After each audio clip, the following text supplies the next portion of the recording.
Assalamualaikum warahmatullahi wabarakatuh. Halo adik-adik manis, kembali lagi di channel kami. Dan kali ini kami akan membahas mengenai komponen sistem pendingin pada mesin mobil. Saat mesin mobil dalam kondisi bekerja dengan rentang waktu yang lama, atau saat mesin mobil menerima kerja beban yang berat, terkadang mesin akan mengalami overheat atau suhu mesin yang terlalu panas. Untuk itu, mesin mobil harus dilengkapi dengan sistem pendingin sehingga suhu mesin mobil terjaga atau tidak terlalu panas. Tidak hanya itu, sistem pendingin juga berfungsi untuk mengoptimalkan kinerja mesin sehingga mesin dapat bekerja secara optimal pada suhu kerjanya.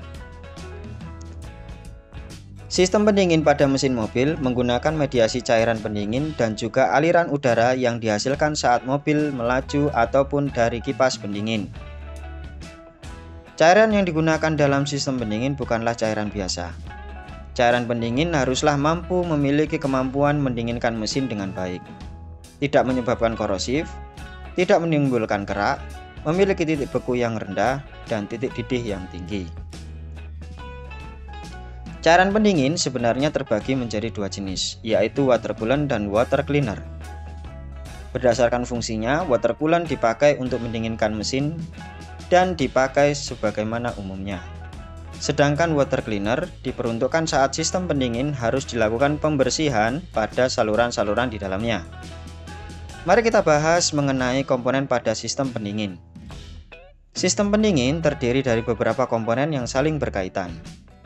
Komponen-komponen tersebut diantaranya adalah reservoir tank atau tangki cadangan, radiator, upper hose dan lower hose atau saluran bagian atas dan saluran bagian bawah, water pump, water jet, termostat, dan beberapa sensor di dalamnya.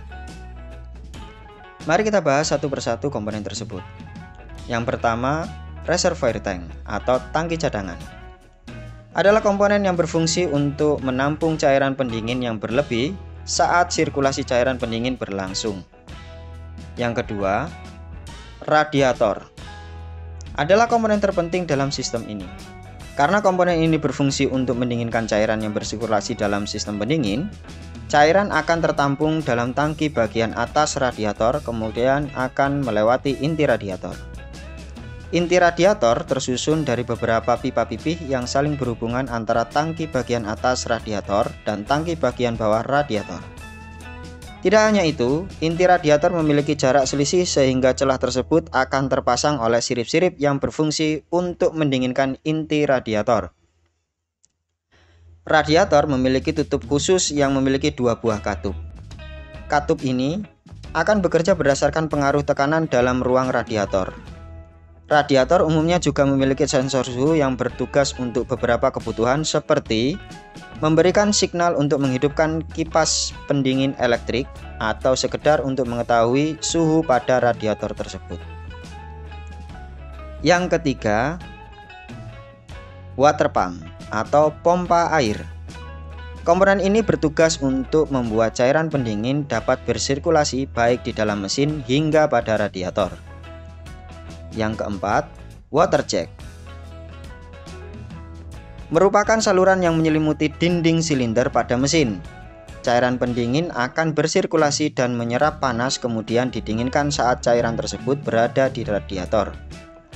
Water jet juga memiliki saluran bypass yang mana akan dilewati oleh cairan pendingin saat cairan masih bersirkulasi dalam water jet saja. Yang kelima, termostat adalah katup yang terletak pada water jet dan bertugas sebagai katup yang mengontrol jalurnya aliran cairan sistem pendingin. Termostat bekerja berdasarkan pengaruh suhu pada mesin. Saat mesin masih di bawah suhu kerja, maka katup ini akan tertutup. Sedangkan saat suhu mesin sudah berada di suhu kerja atau bahkan di atas suhu kerja, maka katup termostat ini akan terbuka, sehingga akan memungkinkan cairan pendingin bersirkulasi dari mesin hingga radiator. Yang terakhir adalah sensor. Ada beberapa kemungkinan pada sistem pendingin akan terpasang oleh beberapa sensor. Sensor ini berfungsi untuk mengukur suhu mesin, bahkan untuk menghasilkan signal untuk menghidupkan kipas elektrik pendingin. Jadi kesimpulannya, setiap komponen saling berkaitan untuk menunjang kinerja sistem pendingin. Sehingga kinerja mesin pun akan tetap terjaga karena suhu mesin yang terkontrol. Supaya durasi video ini tidak terlalu panjang, saya rasa begitu saja dulu untuk video pembelajaran kali ini. Pada video selanjutnya, saya akan membahas mengenai cara kerja sistem pendingin. See you next time and bye-bye.